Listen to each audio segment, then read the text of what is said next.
Magandang umaga sa inyong lahat. Ako si Rizami Aguilar kasama ang aking mga kagrupo.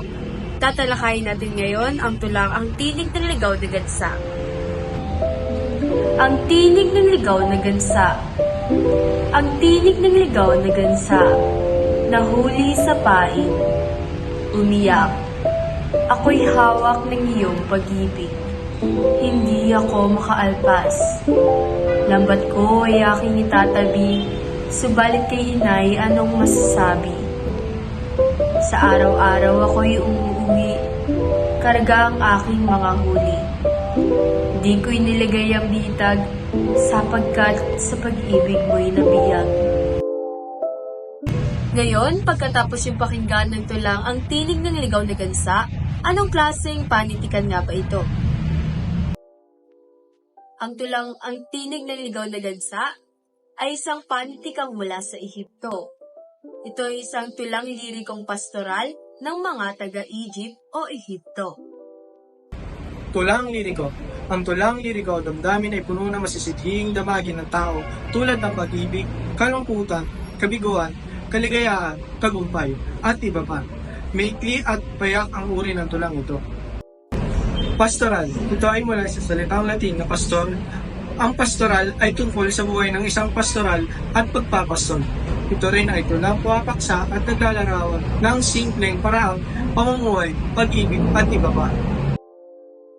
Kahulugan ng Ang Tinig na Ligaw ng Gansa. Ang tinig ng ligaw na gansa, nahuli sa paing, umiiyak. Ang linyang ito ay nagpapakita ng desperasyon at pagkabilanggo. Ang gansang huli sa pain ay umiiyak bilang simbolo ng pagkadakip o pagkasilo na maaari kumatawan sa kalungkutan o kawalan ng kalayaan.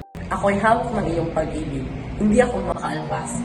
Ang linyang ito ay nagpapahayag ng paghihibang sa damdamin ng pag-ibig.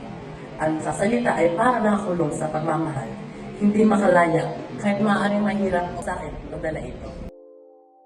Lambat ko ay tatabi, subalit kay ina, anong masasabi? Ang linyang ito ay nagpapakita ng pag-abandona sa paghahanap ng kabuhayan, ngunit nag-aalala sa magiging reaksyon ni ina. Ipinapahayag nito ang tensyon sa pagitan ng personal na kagustuhan at tungkulin sa pamilya. Sa araw-araw ako'y umuwi, karga ang aking mga huni. Hindi ko nilagay ang bitag sapagkat sa pag-ibig mo'y nagbihag. Ang linyang ito ay nagpapakita ng dedikasyon at pagsuko sa pag-ibig. Sa kabila ng araw-araw na gawain, hindi na ilagay ang bitag, sapagkat ang nagsasalita ay tila nabihag sa pag-ibig. Mas inuna ito kaysa sa trabaho. Muli ako si Rizami Aguilar. Ako naman si James Robert P. Gutierrez. At ako si John Eric M. Nunez. Dito nagtatapos ang aming presentasyon para sa tulang Ang Tinig ng Ligaw na Gansa.